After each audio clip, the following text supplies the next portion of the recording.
नमस्कार, आप देख रहे हैं भारत एक्सप्रेस और मैं हूं आपके साथ मानसी नेगी। आज हम बात करेंगे चीन के उस अनोखे वैज्ञानिक प्रोजेक्ट की जिसकी चर्चा पूरी दुनिया में हो रही है। इसे नाम दिया गया है चीन का आर्टिफिशियल सूरज।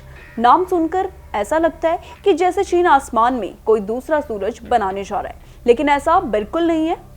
सबसे पहले ये साफ है कि चीन कोई नया तारा या असली सूरज नहीं बना रहा है। दरअसल आर्टिफिशियल सूरज एक बेहद बड़ी और अत्याधुनिक मशीन है जिसे वैज्ञानिक भाषा में न्यूक्लियर फ्यूजन रिएक्टर कहा जाता है। ये मशीन उसी प्रोसेस को धरती पर दोहराने की कोशिश करती है जिसके कारण हमारा असली सूरज लगातार ऊर्जा पैदा करता है। सूरज के अंदर हाइड्रोजन जैसे छोटे छोटे परमाणु आपस में जुड़ने लगते हैं और इसी प्रोसेस से भारी मात्रा में ऊर्जा निकालते हैं। इसे न्यूक्लियर फ्यूजन कहा जाता है। चीन इसी तकनीक की मदद से भविष्य में ऐसी ऊर्जा तैयार करना चाहता है जो लंबे समय तक बिजली की जरूरतों को पूरा कर सके। चीन का ये प्रोजेक्ट ईस्ट यानी एक्सपेरिमेंटल एडवांस सुपर कंडक्टिंग पर आधारित है। ये एक विशाल मशीन है जिसमें हाइड्रोजन के आइसोटॉप्स को बेहद ज्यादा तापमान तक गर्म किया जा सकता है। इस दौरान प्लाज्मा तैयार होता है और वैज्ञानिक उसे नियंत्रित करके ऊर्जा पैदा करने की कोशिश करते हैं।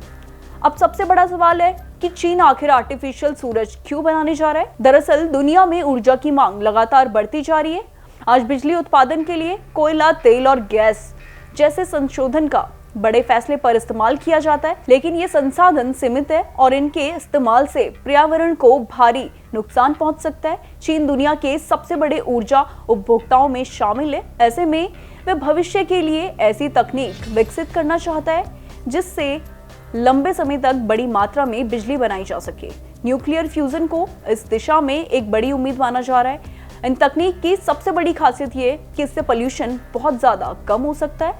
कोयला और गैस से चलने वाले बिजली संयंत्रों से कार्बन डाइऑक्साइड जैसी गैस निकलती है जो ग्लोबल वार्मिंग को बढ़ाती है, लेकिन फ्यूजन ऊर्जा में धुएं और जहरीली गैसों का उत्सर्जन नहीं होता। इसीलिए इसे भविष्य की क्लीन एनर्जी यानी साफ ऊर्जा का बड़ा स्रोत माना जा रहा है। इसके अलावा पारंपरिक परमाणु बिजली घरों में जहां रेडियो एक्टिव कचरे और सुरक्षा को लेकर चिंता रहती है, बड़ी फ्यूजन तकनीकों को ज्यादा सुरक्षित विकल्प माना जाता है। इससे ईंधन की मात्रा कम हो जाती है और प्रोसेस रुकने पर रिएक्शन अपने आप खत्म हो जाता है। हालांकि इस तकनीक के सामने कई बड़ी चुनौतियां भी है। सूरज के अंदर जैसी स्थिति बनाने और करोड़ों डिग्री तापमान वाले प्लाज्मा को नियंत्रित करना वैज्ञानिकों के लिए बेहद मुश्किल काम है। यही वजह है कि दुनिया के कई देश इस तकनीक पर वर्षों से काम कर रहे हैं। चीन का लक्ष्य है कि आने वाले वर्षों में इस तकनीक को और ज्यादा बेहतर बनाया जाए और भविष्य में इसका इस्तेमाल बड़े स्तर और बिजली बनाने के लिए किया जा सके। अगर वैज्ञानिक इसमें